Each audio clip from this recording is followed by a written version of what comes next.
This is the Powered by Rock podcast with your host, Isaac Kuhlman. You're about to discover the most entertaining rock music podcast on the planet, filled with the best stories straight from rock musicians from all over the world.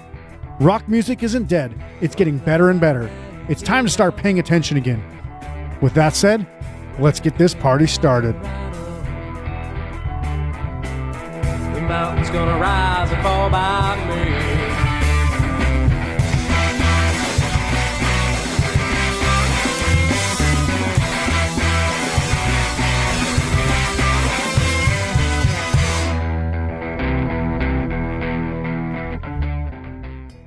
Hello and welcome to the Powered by Rock podcast, where I'm going to be speaking with Corey Glockner from the Orange County pop punk band Taking Days today.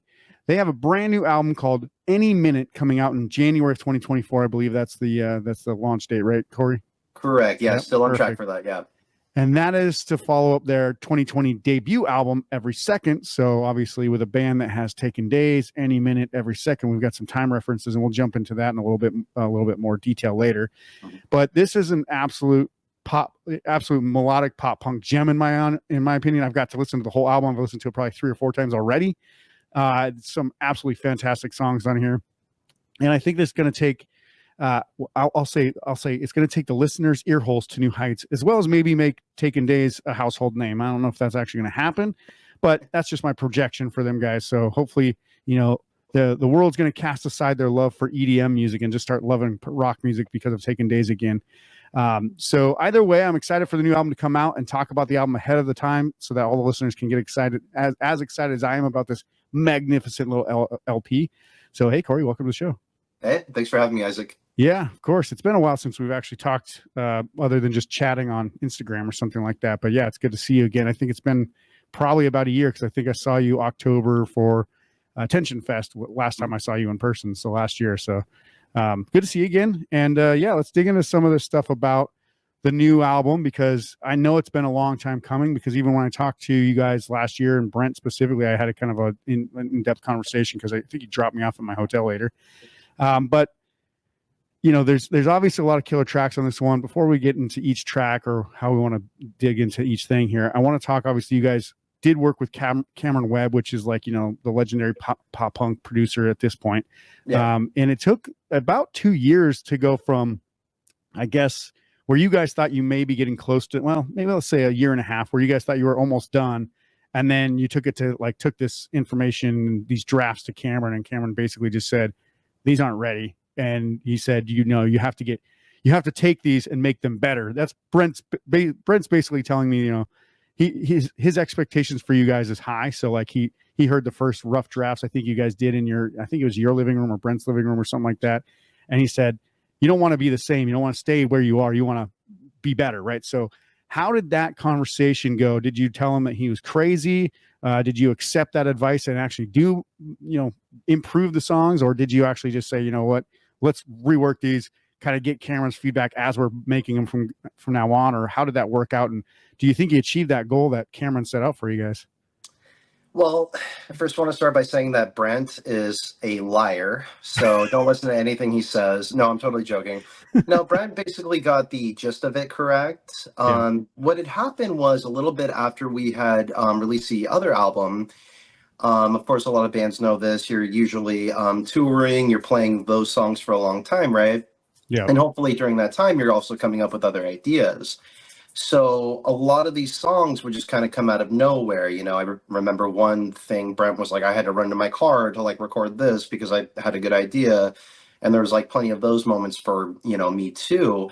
Yeah. So my mentality at the time was, we'd already worked with Cameron, right? We'd already gotten the nitty gritty of, this is what you need to improve on. This is what I want to hear from you, right? So I had thought, well, whatever we do from here is going to be gold, right? We took everything we learned from him, and it doesn't matter what we write is going to be the next best thing. So we did come up with a collective of songs. I think originally, I think it's 11 now, but originally we had 12 or 13. And we all demoed them at Landon's. And we were really, really happy with how those came out. It just gave us an opportunity to, I guess, express more ideas. So that was cool. We were using technology to our advantage for the first time in our little band career. And we just thought, wow, like everything we were coming up with is great. We were rewriting guitar parts, melodies. We were coming up with cool stuff on the spot, you know, layering, all that good stuff. And a lot of those ideas did make it onto the album. But so basically, we're about done. We know it's not perfect, right? But we're like done with these demos, and we want to send them over to Cameron because we want his input now. Yeah. And Cameron, I'll never forget it. Brent texts us and goes, "Hey, I sent this over, and you know, Cameron wants to talk to us, but the songs aren't ready." And I think every artist kind of feels this way when you're told this. The first thing I thought was, well, that's bullshit. Yeah. You know, Fuck that guy, he doesn't know what he's talking about. yeah, that was the first thing I thought. But you know, I love Cameron, and I understand that like his experience far exceeds my own. So I want to Yeah. be open minded. I want to hear what he has to say. So we go in there, and he's pointing out some of the things that I already knew he was going to point out, and I was trying to reiterate like this is a demo. You know what I'm saying? Like we're Yeah. not everything's going to be perfect. But there was a couple things though, a couple songs where he was like, "Your chorus isn't good enough." And I remember on one of them specifically, I was like, "Damn!" Like I really liked. I wrote that song, and I'm like, "I really like this song. I really like how it is. I really like how it's coming out. I like it in my head." But he kept just telling me, "No, you need a better chorus, right? You Yeah. have this, you have that. But if your chorus isn't good, then you're ruining the whole thing." So I got like not mad, but like I was more motivated. I was like, "Well, I'll give him a good chorus, right?" Yeah. So maybe like a couple of weeks later, we're all practicing the song, and I say, "Hey, I have an idea." We played it. Brent and Landon looked at me, and they're like, "Okay, yeah," and we have our chorus. So it was little things like that that helped us build something that was just much better than we had ever expected. Yeah. And I'll say this to any band who works with Cameron. He's not interested in getting your idea out there. He's interested in getting the best idea out there. Now, Yeah. that will start with your idea. Like, he's not going to sit down and write a bunch of stuff for you, right?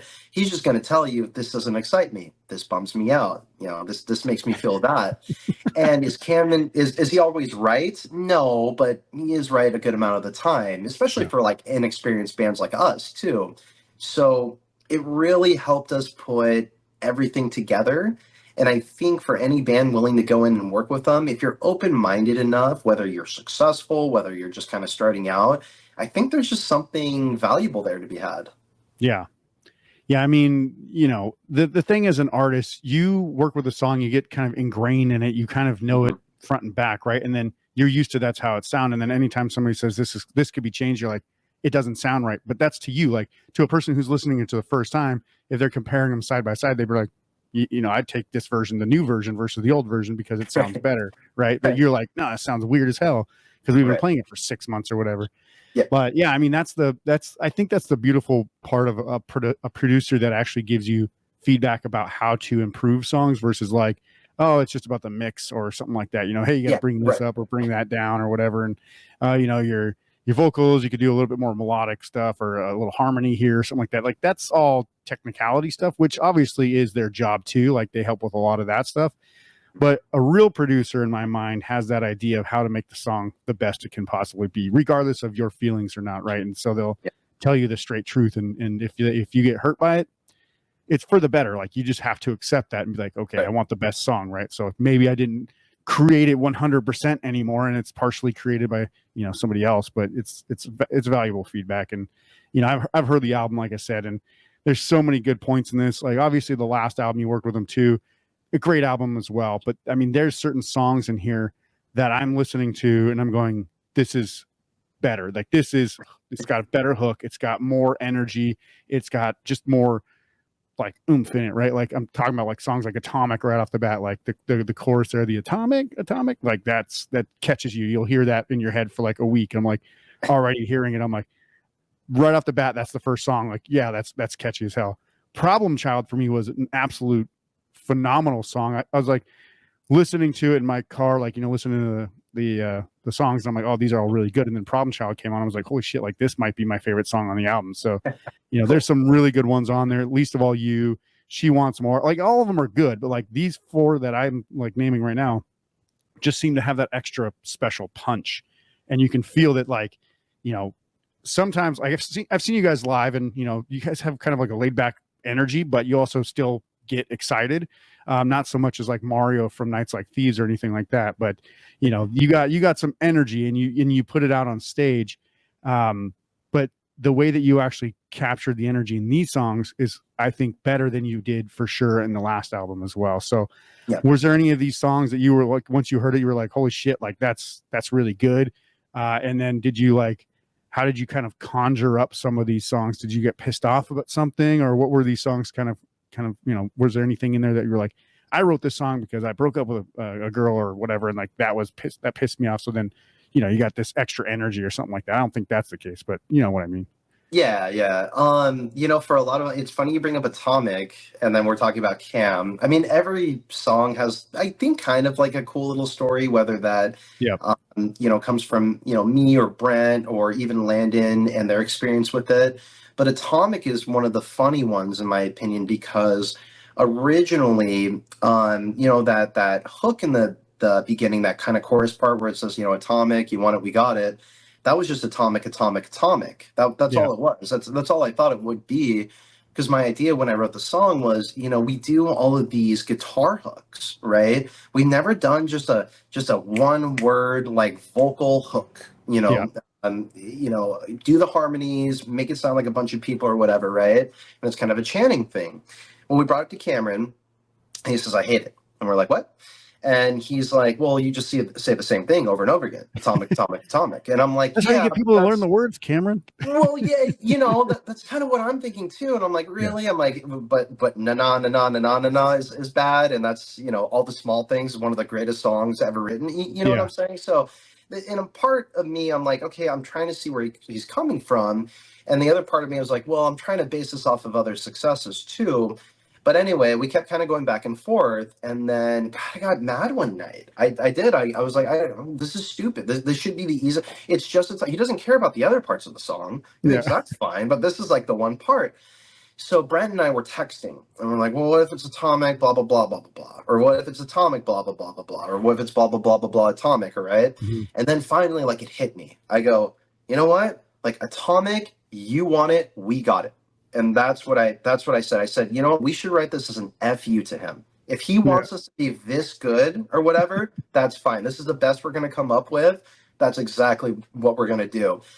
So we go in, and of course some other things change too, but we told him the lyrics, and I told him, I said, this is a fuck you against you. That's exactly what it is. And he laughed. He thought it was he goes, I love that. I love that idea. Let's do it. And then Cameron's like, get in there. And then we went in and, you know, recorded it or whatever.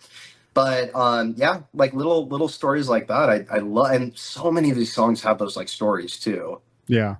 I was gonna say, I could feel like, you know, there's like I said, there's like a punch or an energy that you don't always pick up on in any song. So the fact that I could even just by hearing it, I'm like, oh, there's a little bit of not rage, but like definitely like frustration in some of these lyrics and some of the way that it's being, you know, sang. So I'm like, that's pretty awesome. But yeah, I mean, like I said, normally when I've met you guys a few times, you guys are all pretty chill dudes.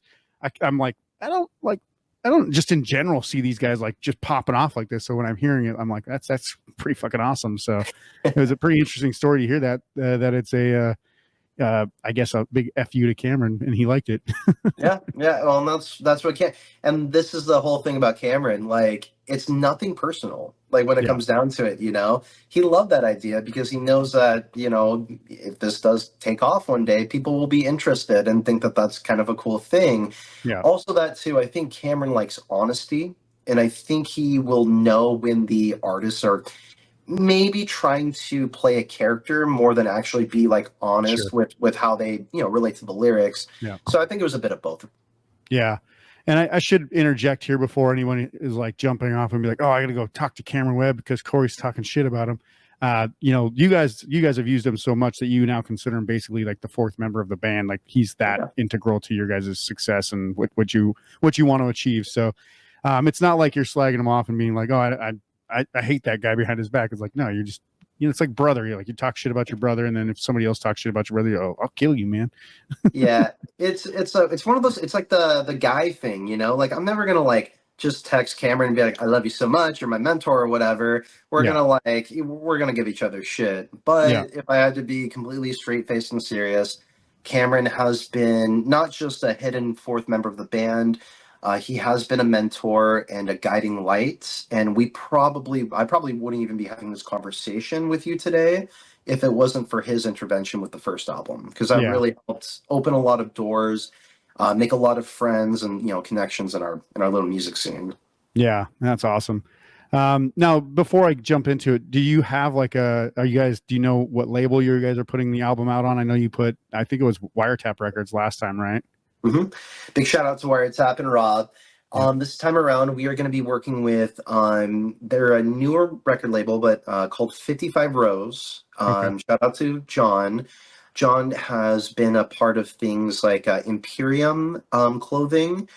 You've probably seen some of their stuff around, and they've thrown on a couple of cool punk rock shows over the past couple of years. One of them we were lucky enough to play with the Mad Caddies, the Last Gang, the Venomous Pinks, Nice. in Guttermouth. That was a really, really cool show. But John has always kind of had his hand in the punk rock scene, or at least heavily recently. Yeah. There's all these guys. If you guys check out Dorothy House Media, you'll see all the cool things they're doing over at their studio. But essentially, they are our main record label, with SBAM also being, a partner. International. Well, yeah, Yeah. exactly. Yeah. Yeah. And I think that's really good. I know SBAM or spam or however people want to call it is like I'm still moving confused. into the US, but like their big core business is in Europe. I think they're based out of Germany from memory. So like I believe, it's a yeah, great hookup to like be like, hey, can you get 100, 200 copies of something over there, right. and then have them sell it, because it's like, pretty much at this point, if SBAM releases a record, people are like, I'm interested. Like, you piqued my interest, because if you put it out, it's a good album. Right. So right. it's really nice to be on something like that, especially internationally. So as far as you guys' influences in the music, obviously, I know you're a little bit younger than me. I think you're like 30, 31, 32, somewhere in there, if I'm not mistaken. Oh, well, I'm flattered. I'm actually 28. No, I'm kidding. I'm 33. Yeah, okay. I was like, I know you're like younger than me, but I don't know how much younger, because I know Brett was like, we're old compared to him. That's all I remember him saying. But so you kind of had like a half, not quite a full generation or something like that, but like a half generation gap between what I grew up on and what you grew up on. So you grew up more on like early 2000s pop punk. I grew up on like, mid 90s grunge, and then punk, and then, later on, basically when Blink-182 came out. But when I listen to your music, I get like all these different bands. Like on some stuff, I'm hearing like a little Offspring here and there. Some stuff I'm hearing a little Green Day, but it's not like you don't hear that band. You just hear like, oh, you know what? I hear a guitar part that's kind of riffing a little bit like something like that, or Yeah. you hear like a melody that maybe just kind of inspired by something like that. So obviously, you're a bit younger, and then Brent and Landon are a bit older. They're my age basically. So you guys kind of have that gap of like a 10-year window that you guys are kind of seizing influence from. But tell me, like, what kind of bands kind of inspired you in general? I kind of know this answer, and I've seen it, but I obviously want people to understand like what they're going to expect when they listen to this. Right. But then specifically on this album, was there anything that recently you've been hearing and you're like, oh, you know what? They're doing something a little bit cooler, a little more progressive with punk. I'm going to try to do something like that. Like, I don't know, like a band like Mercy Music, or somebody that, somebody in the scene that that might actually inspire some of the stuff that you do as well. Yeah, I would definitely put Mercy on there. I mean, some of our colleagues and peers and bands that we were just like lucky enough to jam with, just kind of looking at them, the routes they have been taking have been a big influence on my writing, because I think before I would probably wanted to go maybe a little bit more towards like the spacey stuff. Sure. I'm a really big Angels and Airwaves fans. I love that type of atmospheric music. I love that emo, the delayed guitars and stuff like that, the kind of melodramatic lyrics and whatnot. At least that's what I really loved, prior or writing. And I think this time around, we definitely. It's so funny you bring up Mercy, because that really is not just them, but like so many of the bands and people we played with. That really was, I think, the catalyst to, I think we need to be a little bit more punk rock on this album. Yeah. I think we need to have some faster songs, some more like mosh, friendly songs. Yeah. A couple shorter songs on there too, like a couple 2-minute songs, I think. Yeah. We have one song that's under 2 minutes. Yeah. And once again, that was a song that like even Cameron was like, "Oh, I hate the song, blah blah blah." But I'm like, "Yeah, but it's cool that we have a 2 minute like just fast song on there. You Yeah. know, we don't have You to should like." tell Cameron like you're gonna put the record out and be like not endorsed by Cameron Webb on the front of it. Yeah, probably. These put stars next to all the songs you didn't like. Yeah. So yeah, that was kind of the mindset because we had known that the bands that we would be playing with and the places that we're gonna go would probably line up more with it. Now that wasn't like the sole reason of it. Yeah. I wanted to do something like that, but I also wanted to tell stories on this album. Yep. So we were really looking at, I think, at least me, I was really looking at bands like that, like the Bouncing Souls at the time, where like, for example, Sheena, it's almost like a story, when you listen to it, but it's not just a story. It is something that's very relatable. So how do you kind of strike that middle ground? I don't know if we perfectly did that on this album per se, but I think we got pretty close. So it was almost like, music wise, we wanted to get a little bit more raw and gritty, and obviously it's a very produced album, but we still wanted it to be fast and in your face. Yeah. But we also wanted it to provoke some type of thought too. Like, hopefully, and I'm so stoked you listened to the album a few times. Yeah. But hopefully when you're listening to like some of the lyrics, it's either helping to paint a story or it makes you more curious about, that situation. Yeah. So, yeah, I mean, really stuff like that. I mean, all the mainstream bands, I mean, I can name off all the Green Days and all the Blink-182s that influenced this. They're kind of a dime a dozen in my opinion. I really do think, and this is why I love that you brought up Mercy in the beginning, because it really was our peers who helped influence this particular sound that came out. Yeah.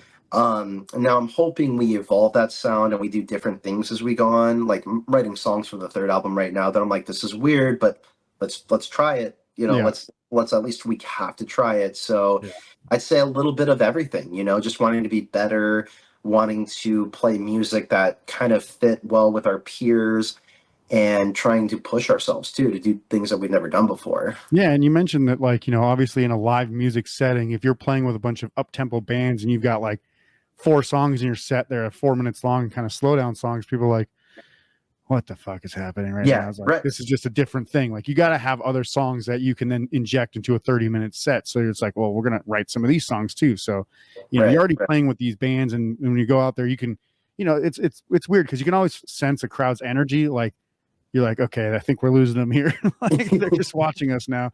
But it's whatever, right? I mean, you can't get everybody to jump around and dance and stuff, but at the same time, like, you can kind of steer the conversation they're going to have of like, damn, that band was good. I like their energy. Or it's like, man, I was bored for like 4 minutes there, right? Like, so yeah, I mean, I always ask people, I'm like, do you write songs with the live performance in mind? Because I think a lot of times people who are already doing well or have a decent following will say like, no, we don't think about that, we just do it later, all that stuff. But I'm like, I always thought, like, when I started writing, even still today, I'm like, when I'm writing a song, I think, first of all, is it going to be like a story? Is it going to have a good hook? Like, is it going to be kind of a simple thing? How is it going to play live? How is somebody else going to, and I don't even play live, but I'm still thinking of that, like, when I write, right? So I'm like thinking, like, if I'm going to play live, I'm going to have some energy behind the song. So that way, then I'm thinking like, okay, is there a 1-word hook here? Or is there like a 1-line thing here where I can get people to kind of chant that or whatever, right? And again, I don't even play live, but I think there should be a level of performance as you're making music that you think of, because if you plan on playing that live, someone's going to have to listen to you play it, right? So the more you can engage them right away from even like the first like guitar hook or chorus or whatever, as soon as you can jump that and get over that, we're here to judge you, kind of like, back and forth, then it becomes like an easier show from there on, and people are going to love the songs if they're more upbeat anyway, right? Yeah, no, I completely agree. And to add to your point too, it's almost like, I mean, yeah, you are in a band, that is what you're doing, but you have to treat it almost like a DJ set. Yeah. Like a good DJ versus a bad DJ will control the evening, right? Yep. A bad DJ will just throw out whatever songs and whatever moments. I went to a friend's wedding, I won't say who. The DJ was horrible. Yeah. Did not read the room. Would try to even do his own little mixes in there. Like, guys, if you're gonna have a wedding, don't try to save money on the DJ. It's important. It really is Yeah. important. But Or if you're going to get a bad one, just get a playlist and put it on Spotify. be your own DJ. Be your own Yeah. DJ. Decide, this is a night where I want people to listen to pop punk. This is a night Yeah. where I want people to slow dance. This is when I want people to go to the bar and drink, right? Yeah. You are putting that together. And I know there's so many big bands that do this. But yeah, when you're putting together at least a set, your first song has to be great. Yeah. It just has to. It has to be maybe not your best song, right? But it's got to have a lot of intensity. Yeah. Yes, exactly. It has to be in your face, catchy. It has to show some of the best parts about your band that we're looking forward to, right? And then when you're kind of in the middle of the set, I think that's when you can be a little bit, maybe not the middle, maybe towards the beginning, you can be a little experimental. But when you start seeing people, either walk away or whatnot, you got to ask yourself sometimes, and this isn't always the band's fault too. This isn't me just pointing at the bands, but you have to ask yourself, was that the time we should have been playing the ballad? Was that the time we should have done another, 3 songs in a row, another minute song? You know what I'm saying? Sometimes I'll be watching a band. This happened recently where I'm like, oh yeah, I think they played for like an hour, hour and a half, which is way too long for me, even if you're a headliner. But anyway, that's besides the point. Towards the middle of the set, I'm like, I was starting to get a little down, a little out of it. I'm like, I've seen the best of these guys. What else do you have? And then I'm glad I stayed because the last 3 songs were bangers. They were amazing, right? So yeah, you got to know what time of the set you're going to play what song, and knowing who your crowd is will definitely help with that. Yeah. There was actually a formula I saw. This was years ago. I don't know where I even saw it, but it was like, I read an article on the internet somewhere, but basically it said good DJs can actually map a good performance based on your heart rate. So they're thinking the beats per minute that they're going to play is what they want you to do with your heartbeat. So if they want you to pick up, they'll play something with a faster RPM or a BPM, I mean, and then basically, put it at 120 for like 3 minutes, and then they got to bring you down for a little while. So that way you can catch your breath. And then like 2 minutes later, they'll bring it back up. And I'm like, that's very interesting because, most DJs will just be like, here's another slap banger, like this, like 10 of them in a row. And you're like, Jesus Christ, like nobody's going to go out there and dance like crazy for, 40 straight minutes. No, totally. And that's why, the DJ at one point has like the bar song. That's why they put on like that slower song, the one that's like kind of not kill the mood, but like more fit how people are feeling like exhaustion wise at that point. And you go get your vodka Red Bull, and then you're ready to dance to something crazy after that. Yeah, exactly right.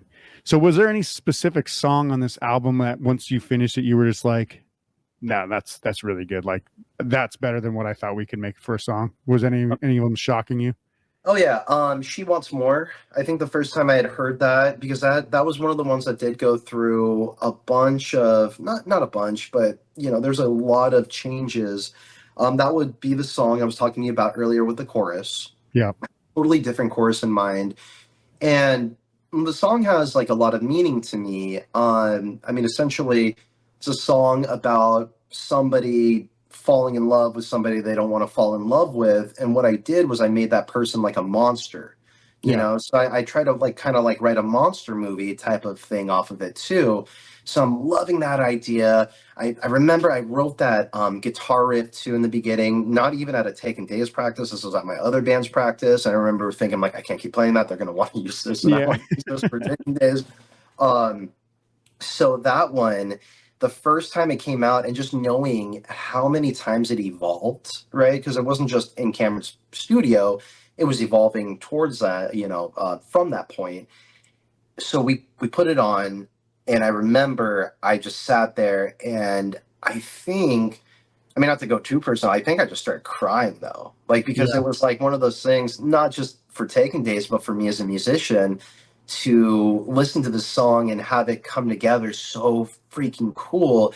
I remember I was driving home. I went back to my girlfriend. I ran up to her apartment, and I was just like sat there, and I think I sobbed for a little bit. And I was like, it's not just this one. It's this one too. And it's this one, and it's this one. And I'm like, I don't care if this becomes the biggest thing ever, or if it doesn't, we did a really good job. And that feeling was just so incredibly rewarding. And that song was the biggest example out of any of that for me, at least. Nice. Yeah. I mean, correct me if I'm wrong. Isn't there a couple of like breakout bass parts on that or something like that, where like the music stops and you kind of play a little bit of bass on there, or is that a different song that I'm thinking of? There is, so Problem Child has that cool little bass thing in there. This one, there is a pause, but that goes more into like octave chords. Okay. Yeah. Cause I'm like, I remember there's a couple times, like, you don't do a whole lot of like, bass soloing or anything like that. Like, Yeah, it's not many punk bands do, unless you're Rancid or something, right? So, but it was like, just to hear like the bass come out like in a certain couple spots, I'm like, that's actually really cool. Like, it doesn't need to be like a flaring like fast bass line. It's just like, just playing it by itself sometimes without other music just sounds really cool. So there was a couple of examples of that where I was like, oh, that's great. Like, it's nice to mix it up like that. Now, for those who have never heard you before, and obviously I've tried my best to explain what your sound sounds like, but what would you say? What would you say to them about this album and what they should expect? I would say that there is a little area between a band like Alkaline Trio and a band like Blink-182, right in the middle. I'd say we reside somewhere in there where we're not as serious and gothy as Alkaline, but we're not as silly as, I guess older Blink-182. Newer Blink-182 is a little bit more mature. I would definitely say expect some of that. I would also expect some skate punk in there too. I would say some like Lagwagon influence as well. So you'll get kind of and it's, going back to what you were talking about with the ages and, with the gap in ages, right? Is that, Brenton Landon grew up much more on the 90s skate punk side of the, things. Me, I grew up on all that stuff. And don't get me wrong, I was 4 or 5 years old when I was listening to, Green Day's Dookie and, The Offspring, a couple years later. So I had gotten into those bands, not as deep, of course, but when, the 2000s hit and pop punk and emo was starting to really, the lines were starting to really blur there. I would say that's where my influence comes in. Yeah, and so I think you mentioned bands like Sugar Cult in there and stuff like that, where like, it's like this emo band that basically is making really poppy music, and you're like, oh, what is that even? Like, what do you label that as? Is that pop punk still, or is that like pop rock, or what is that? But yeah. Well, that's like I'd call it like newfound glory post pop punk. Like once Newfound Glory came out, that's when pop punk was like really like everyone's like, oh crap, like we can do this. Yellow Card and all these other bands came out. It's like everyone's crying on stage. You're like, stop crying, you baby. Come on. That's so funny. And then I was, growing up on all that stuff, I remember, you have to dislike certain bands, you have to like certain bands or whatever. But yeah, going back to the sound of the album, I would say it's a perfect blend between that almost like that late 90s skate punk and that early 2000s pop punk. Yeah, very cool. I agree. Like, I mean, it's rare when I find a new band or new album that I'm like, this would have been huge back in the day. Like a lot of them, like especially a lot of skate punk, you're like, this would have been just another example of a skate band. Like it would have fallen through the cracks even back when it was big. But like, when you hear something that's actually unique, it has a little bit more fresh take, but like still fits within that influence and that range. Like be like, oh, this would have been a great album to come out in 1998. So it's always like interesting to hear when a band like yourselves put out an album and you're like, oh, I could absolutely see that being big if it was 25 years before, right? Well, that's exactly how we feel about this. Yeah. Yeah. It's like too bad we were born 20 years too late, but yeah. Now I do want to talk about the time references that you guys use. So I have that album Every Second. It's right there next to Mercy Music, actually, which is, when you guys come here, we'll talk about you guys obviously playing shows, but when you guys come here, I'll probably have to take that with me to get you to sign it too. But the time stuff. So taken days. So like it's taken days to do something, right? Like it's taken us 7 days to record something or whatever. Like the idea of taken days. And then also like the past of it, like days have been taken away from you, right? So like there's time there, and then obviously every second, and then any minute. So where do these? What's with the time concept? Where did you guys come up with that? And then I think it's a pretty clever marketing idea or whatever you want to call it. But how did you guys kind of come up with that? And what do you see with the references as like specifically relating to you guys? Oh, that's a great question. Well, one, Taking Days was the name we hated the least. Yeah. And just to give some context, Brent and Landon aren't technically original members. Yeah. We got Brent maybe about a year or so after, and then Landon maybe a couple years after the fact. Hmm. So Taking Days was already like an established thing, and we had a few demos prior to that that just were, names of song names, basically. So Taking Days just kind of started out as hey, we like the name. And I even remember telling like some of my friends and family and people who had followed my other bands, and they're like, "Oh, that's a cool name." So I'm like, "Cool, we'll go with that." Then the time thing, that's more of an adoptive meaning, I should say.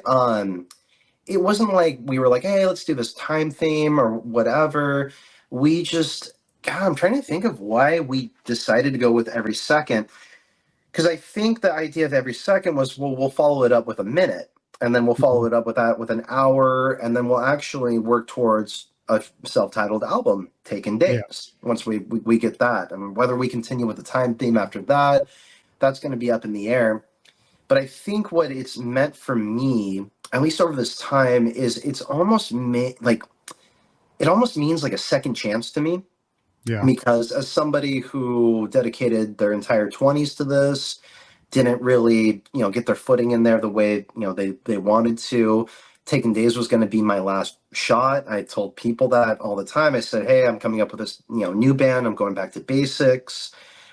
This is going to be it." And this was like 6 years ago, right? I'm like, Yeah. we'll do a year. I'll see how it does, and then I'm done with it. Yeah. That's the So mid-20s. Like, is this shit worth it anymore? Kind of moment. Oh, no, and it's always been like that. I mean, in the beginning, your early 20s, you're like, fuck, I'll do it. You know what? The 5 people at a show, whatever. I got to press through because you see Yeah. all these success stories, right? And you're like, whatever, like Slash wasn't just Slash, like the Red Hot Chili Peppers weren't just the Red Hot Chili Peppers. Like these people, they played bad shows. They Yeah. went through bad things. Obviously, their generation was a lot more rewarded for it Yeah. than ours. And that was something I had to come to realize after the fact. But no matter what, I always try to quit at one point or another. I would just say, "This is it. I'm throwing in the towel." I remember we lost a bass player with my other band, and then like a week later, we got our new bass player, right? And a friend of mine told me, goes, "Dude, that's harder to think than you think." And he was like, "Don't get me wrong. I don't think you guys are the greatest band or whatever, but like there's something telling you that like you have to keep doing this, right?" Yeah. And that's kind of how I looked at it. I'm like, well, whatever. I'll try to get out of it. But the moment that some type of force beyond my comprehension pushes me back into it, that's just what I'm going to do, right? So Taking Days was almost, in my mind, after a little bit, was like that is what it is. It's taken days, it's days that have been taken. It's time that has been taken away from me, Yeah. right? That I could have been doing other things, that I could have been progressing myself in other areas of my life. But God forbid, everything in the pit of my stomach and in my soul is always just like, do this, just do Yeah. this. Ever since I was, 11 years old, like just something has always said, do this, just keep doing it. Right. And so, yeah, I think over time, at least for me personally, it's meant second chances. It's meant Yeah. that like, you know what? I'm not in my mid-20s anymore. I'm not in my 20s anymore, but I still got time. I can still do this. We can still make our mark, Yeah. So I think that's what it kind of meant. And then so we joked about it with Any Minute because we're like, okay, well, every second we wanted to kind of like allude to like every second counts. I Yeah. remember even like Brent suggesting that being the name of the album. He goes, "How about Every Second Counts?" I'm like, "No, because of that is too definitive." Yeah. Right. We're just saying every second. Well, what is it about every second? I want people to think of that, right? But Any Minute has a little bit more, and just kind of like the songs too, it's funny, has a lot more like intent to it. Because at that Yeah. point we're thinking like any minute now. Yeah. Yeah. There's Right. more optimism too about it for sure. Like you're looking forward to what's about to come as well. Yeah, exactly. So I would say if that has any meaning, that would be it. Yeah. Very cool. So what I want to do, obviously, is we're going to take our first break right now, but I do want to play your newest single at this point. I know you got another one coming out very shortly, But I want to play the song Least of All You so that way people can actually hear one of you guys' new songs. We're going to play the music video so that way they can see it as well. It's a lyric video, obviously. But I just want to ask, before I do this, do I have your full permission to play this song so fans can get a taste of your music? Yes, you do. Perfect. So here is the new single from Taken Days called Least of All You, and we'll be back right after this to bring Corey into the spotlight with some hot seat questions. That should be a lot of fun. We'll see you right after this.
All right, welcome back to the Power by Rock podcast. I'm here with Corey from the OC punk band Taken Days. Hey, Corey, you ready to be put in the spotlight? Always. All right, so I have had several instances where when I'm watching you guys at a show, there have been some comparisons to you guys being a boy band, a Blink-182 style, good-looking band, wholesome band. So I think, in that vein, obviously, Blink-182 did make fun of, famously spoofed a bunch of boy bands in their video for All the Small Things. So I'm wondering, if you guys were a boy band instead of a punk band, which boy band would you be? Oh, that's a great question. And you have good questions, man. Backstreet Boys. Yeah. I mean, come on. NSYNC. You're more Nick Carter than Justin Timberlake, huh? You know what? I love JT. I love JT as an actor, by the way. He's a fantastic actor, and he had a great solo career. But no, man, I guess Backstreet Boys for me, because during the boy band wars, which I took part in when I was about 8 or 9 years old. Yeah, Backstreet was always my thing. And not only that, they had the music video where they're all like werewolves and stuff. Backstreet Back, right? Yeah. And I think that was obviously like Thriller inspired. Yeah, they're trying to mimic like Thriller with the dances and stuff. Yeah. but I love Halloween stuff, man. So I think Yeah. that stuff always just resonated with me.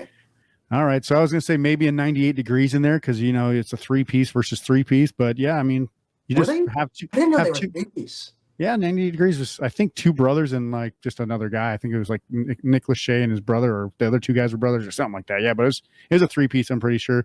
Not that I know anything about boy bands. Well, I know enough about Nick Lachey, and I don't think I could do that because I mean he married Jessica Simpson, and that was going to be my future wife. So Yeah. that would really mess things up. No So props to you, Nick Lachey. All right. So obviously being from Southern California, there are a ton of great bands, especially, you know, on all these like indie rock labels and punk labels around. We mentioned Wiretap before as well. There are so many that you have to compete with in order to stand out. But historically, the best way to beat somebody at something is to challenge them to an old-fashioned duel or battle to the death. So if you are going to overtake somebody in the SoCal marketplace, let's say, in order to take their place, you have to take their spot on the throne by fighting them. Which band would you challenge in order to take their spot? take their threat. You mean like where they're at in the scene, or maybe just for the fun of a duel? Either one. You're like, hey, you know what? You're slightly ahead of us. You're the next contender, or like you're the champs. I want to take you down. Either way, you could be like, hey, you know what? We're coming for Blink-182, or we're coming for, you know, I don't know, Bristol to Memory or whatever. It's like anybody, you know, like we're gonna knock these guys out of the ladder. We're gonna put them down a notch. Well, I would actually say Bristol, but those guys are like super tall, so they kind of give me every time. I'm only like 5'9", and they're like 7 foot. So I think whatever they challenge me to, I'd lose either way. Yeah. God, you know who I would probably have a duel with would maybe be Andy from Odd Robot, and that may Okay. sound like really random to him. So sorry, Andy. It's not like I want to duel you actually, but I think Andy's just such a smart dude that like. Yeah. I think after the duel, I'd be like, well, let's talk about that. Let's break down the duel a little bit. And I think he would give me a lot of good reasons on what went wrong and what didn't. Get into the So, analytics of it. yeah, I think he just seems like such a smart dude that Yeah. I feel like I could learn from that. So yeah, Andy from Odd Robot, I challenge you to a duel. All right. He's like, by the way, I'm trained in like Muay Thai or something like that. I'd be like, shit. I wouldn't be surprised.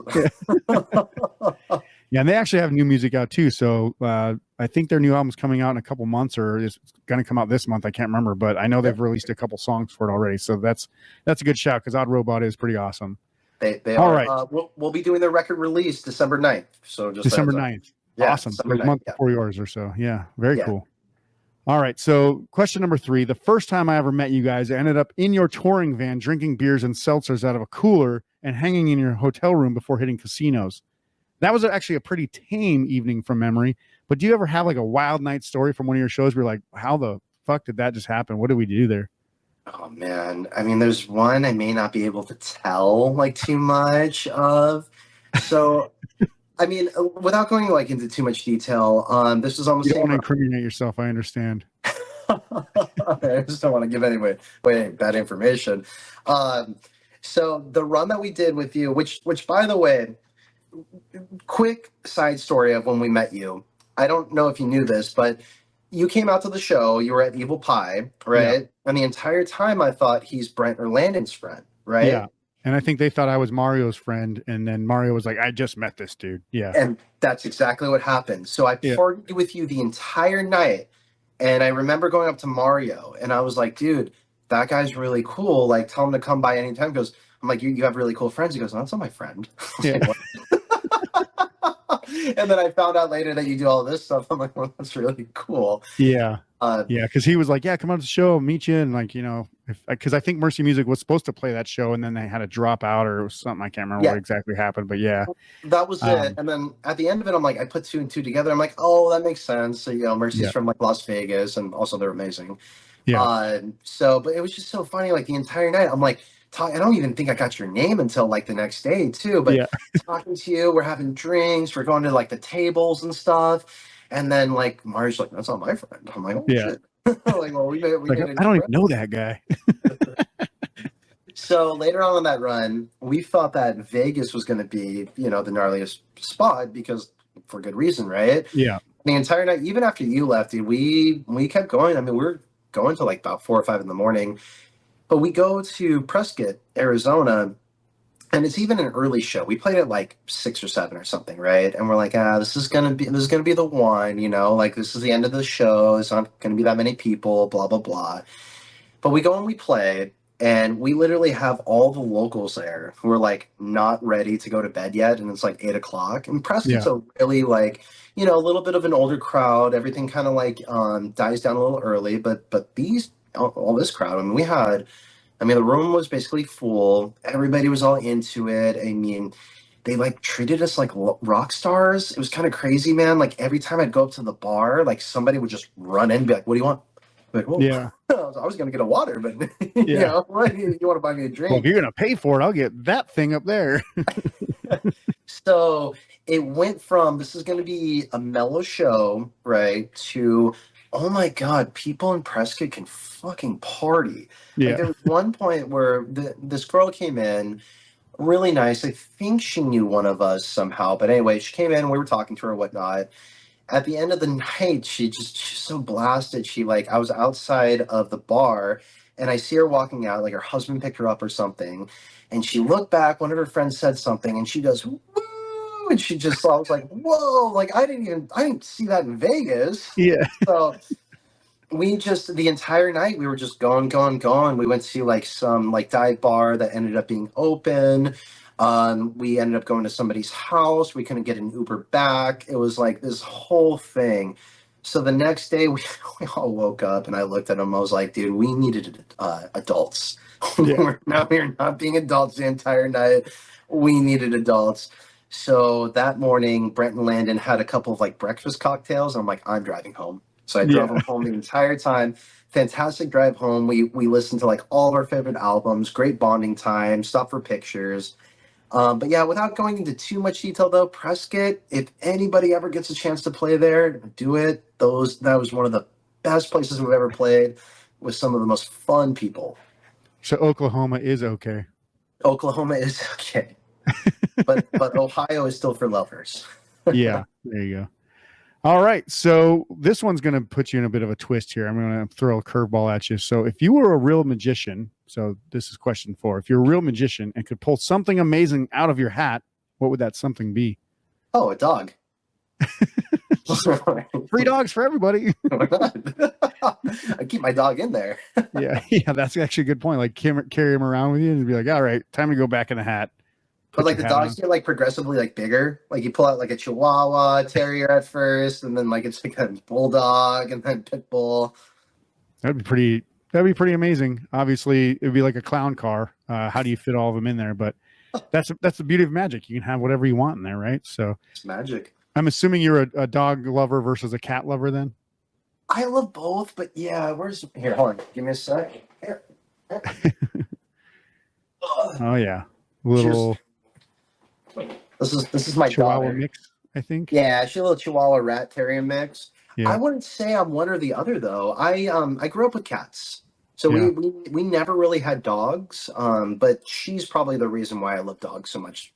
Nice. Yeah, I'm more of a dog person, mostly just because I hate how cats can like scratch you by accident or like stab your chest or whatever. Like they're like trying to play with you and they're like poking holes in your skin. You're like, that doesn't feel good. Stop that.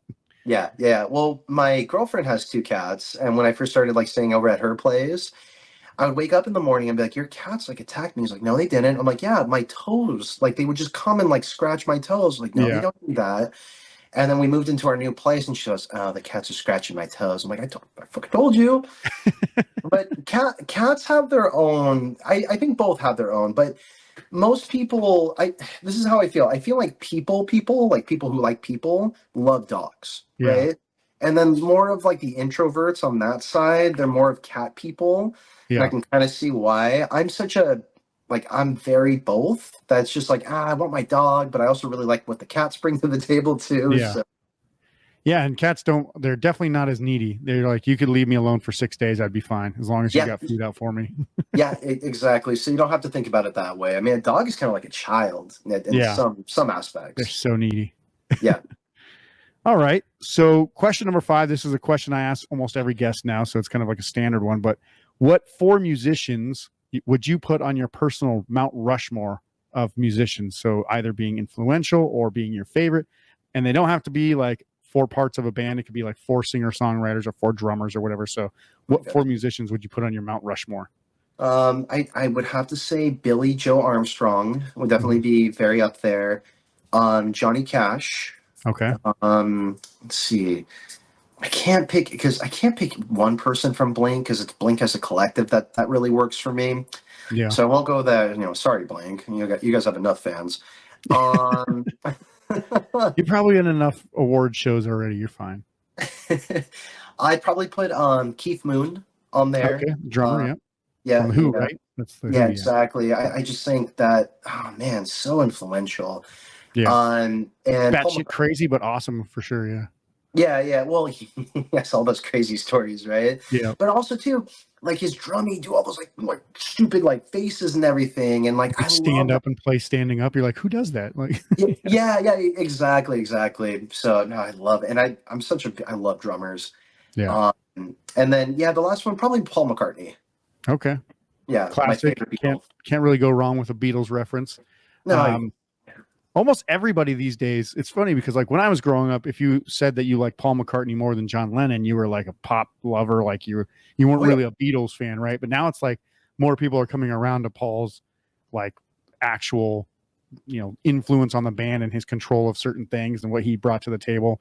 Whereas like now people are kind of looking less light with good light on John because he was kind of contentious about it, or the way he did things wasn't as easy going. It's like, oh yeah, it's easier to listen to an easy song than it is to listen to a John Lennon song that's like meant to disrupt, right? But like, damn it, if I love John Lennon stuff because that's exactly why. Like he's doing something that isn't what you're supposed to like, and you still like it anyway. So it's like, oh yeah, I fucking love John Lennon. But yeah, it's a great list. So I guess fuck John Lennon, fuck Blink 182, but you've got your four. Johnny Cash is up there, so that's good. Yeah, exactly. Yeah. All right, well, that's it. That's the spotlight's off, and we'll come back in just a few moments to stick a fork in into this episode with some exciting news about what Corey and Taken Days have coming up for the rest of the year. So stick around. We'll be back right after this. Running your own music career is incredibly difficult. Trying to get people to like, share, comment, listen, follow, it's all just overwhelming. Most musicians give up before they ever achieve success, and that's the worst. If you're looking for a better way to grow your music career, head to DIYrockcareer.com for some absolutely free training. It costs you nothing, and it could be the difference between hitting your goals and quitting your dream. Go to DIYrockcareer.com today by clicking the link below this episode. Then I lost my way. Welcome back to the Power by Rock podcast. So, Corey, let's talk about what Taken Days has coming up. Obviously, you guys are launching a new album here in January. You're going to be playing some shows. We talked about the Odd Robot show. Odd Robot. I like that better though. Odd Robot show in December. So what else? I know you guys are coming to Vegas here. Actually, I think this coming up weekend, if I'm not mistaken. So talk to me about what you guys got coming up to help promote. Obviously, you're going to be releasing singles as well. Yeah. Friday the 13th will be at the Sandallar. Now I'm doing it. Sandallar in downtown Vegas with Diesel Boy. We're really excited about that. And then on the 15th, we'll be back with Diesel Boy in Costa Mesa at the Wayfarer with Fourth and Lion and the Gringos. Nice. That should be really cool. On October 27th, we'll be in Downey with a couple of really good friends in a band called Empired. And there's a few other bands, so forgive me if I can't remember. We just have a lot going on. But of course, if you guys follow Taken Days and everything, you can see where we're playing. Some of the things I'm really excited about and here's one show that we haven't announced yet. We will be opening for the Queers on November 7th at the Yucca Tap Room in Arizona, which if somebody from Arizona can tell me if it's Yucca or Yucca, I would really appreciate that. That'd be great. I think I call it Yucca, but I'm not sure because there's Yuma, Arizona. So I'm not sure if I call it Yucca or Yucca. I think I might call it Yucca and Yuma. So it's just confusing sometimes. Well, Yucca is just easier. So yeah, I don't know why. And there's nothing good about Arizona. So it's always Yucca. Northern Arizona has its redeeming qualities, but you're actually every time I go there, something bad happens. So I just stopped going there. Like, nope, so not coming back. Keep your state to yourselves. And they don't like California. I mean, you're from Nevada, so it's different. Yeah. But they don't like us over there for sure. I have to be careful. But the one we have obviously Odd Robot, their record release with Polly Van Dam, or is that her name? Is it Polly Van Dam? She used to That be in the sounds Bomb right. Pops. I'm Yeah, sorry, yeah. Polly. I've never met you before. Really into what you're doing though. But yeah, they're going to be playing that night. We're going to be playing with some friends, including Wicked Bears, which we Oh, nice. Yep.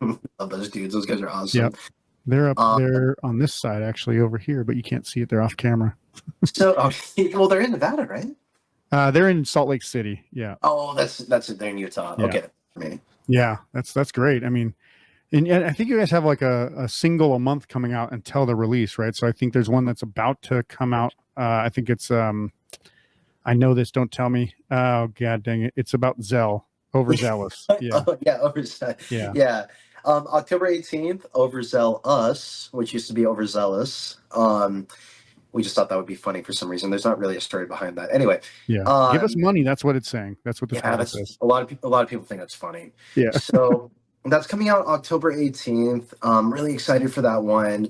The following month, November, we will be releasing another single, Don't Take Me Home. Yeah. Usually a lot of songs are about taking me home. This one is about the opposite. And it's Having too much fun, you don't want to go. Yeah, thank you. That was the Yep. point. Exactly. So we're doing that. And then in December, we'll be releasing the final single, which I won't say which one that is because I want everybody to think of what they think the single will be. Which we just did a music video with Mario from Nights Like Thieves. Shout out to Okay. Mario. Yep. Basically, I can let you guys know a little bit. We did a killer murder mystery this time around. So we filmed in multiple locations. That was the fun part about it. All these locations I grew up in my Like apartment. Prague and like Cairo and all that stuff. Like Mission Impossible, right? Exactly. We went to Mexico, but just Tijuana. We couldn't afford to go any further. Everything else was filmed in San Diego. No. Yeah. So we're really excited about that. We did one day where we were running around. Somebody was in a killer costume. We're getting all this great footage. The next day, we did it all at Maple Studios, which is where we recorded the album. Cameron Webb will be in the music video. He was an absolute pleasure to work with. I hope some bands who are watching this have worked with Cameron before, but if you have, or even if you haven't, Cameron does this thing where he goes, "Come on!" And he was doing that during the music video, and you can just tell, like, oh, he's into it. He's really, really into it. Yeah. So just get everybody really excited and got the energy great. So yeah, man. A new single a month up until January, which will be the full album drop. And then I believe sometime in January, you'll see a music video. Very cool. Very cool. I mean, obviously, you guys did a music video for your last album. I don't remember the name of the song, but I know the song. And you had OC Chris, or I can't remember his actual name, but he was in there. He did a pretty damn good job of being like one of them record executives or whatever, where he's like, get it right or get out kind of thing. It was pretty good. Yeah. Yeah, the first time we had him in there, we didn't know he was going to go that hard, right? So I'm sitting there and he's just like, it was like a cartoon, like somebody's yelling and all your hair is going back. And I'm just like, and like Mario like has the camera and he goes, "Okay, Corey." And I'm like, how the fuck do I respond to that? Yeah. I had all these lines in my head. Now I'm all like self-conscious. But yeah, he may actually make another appearance too. So we'll just have to wait and see. Now, was the killer? I don't want to spoil anything, but is that another person from the San Diego area who happens to be obsessed with Halloween as well? Do you know who I'm talking about? Oh, no, but he may be in there. Okay. Yeah. So that person he was in the last one, right? Yeah. So yeah, no, we love him. Hashtag ready, set, survive. Yeah. Yeah, there you go. I mean, it was just when you said killer, I was like, oh, they probably brought him back for that. But if he's not, then I can just say it's Troy, obviously. So, but yeah, if he's not that person, then he fucking lost out to somebody else. He missed his opportunity. No, I think Troy. Well, one, we love Troy. I hope Troy feels the same way about us, though. But I think with Troy and the bands he works with, if he mentioned anything spooky, scary, Halloween themed, I think he'll probably just invite himself over. Yeah, he's like, oh, can I come over? That's awesome. Obviously, we'll put some links to the social media, to the music, all that stuff in the show notes below this episode. But do you have any other shout outs or anything else that you want to plug before we go today? No, I mean, of course, keep up on all of the new bands if you guys can. Wiretap Records on, shout out to, of course, Mercy Music, Odd Robot, Tiny Stills, Nights Like Thieves, all the San Diego bands that we love and whatnot. No specific shout outs, but hey, if you love this type of music, I just know that there's so many bands out there that are making great versions of it. So hopefully Yeah. you guys find your favorite. Yeah. And the last question is actually basically related to that. So it's a good segue. What new music, what one piece of new music, a new band, a new artist, a new album, a new song, what piece of new music would you suggest somebody go check out right now? So I'm really into this Grave Secret song right now called Fuck It Up or Nice. Fuck Shit Up, Yep. something like that. Yeah. Just so good. If you guys like that kind of post-hardcore, like Comeback Kid, just that awesome, shouty, great chorus, just amazing, just energetic vocals. I highly recommend giving them a listen to. And then also, if we want to go a little bit more mainstream, I am obsessed with new Blink-182. Sorry, guys. I know everybody has their opinions and whatnot. It has not left my playlist. So I Yeah.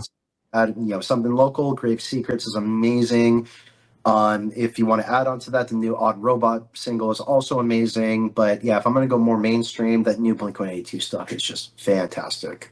Very cool. Yeah. And I mean, you can't really forget about Blink-182 because they basically are the reason why, 10,000 bands started playing punk music, right? I'm like, Yep.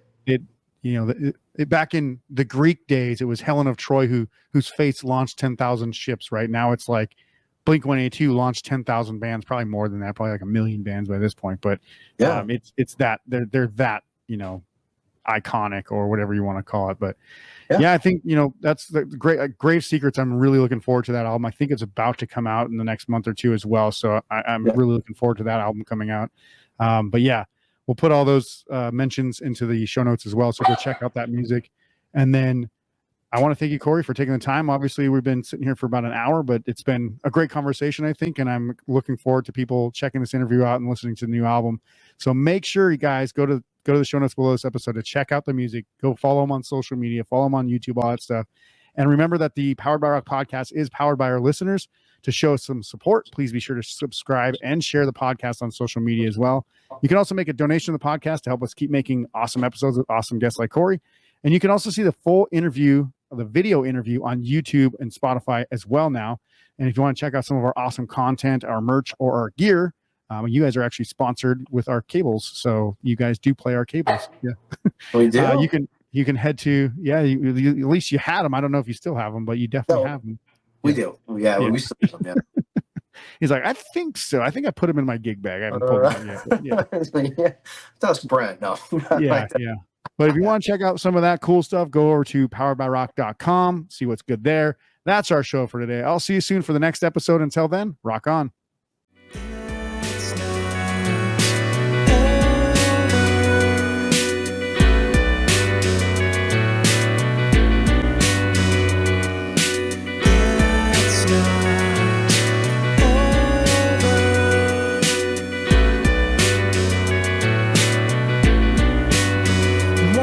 Supposed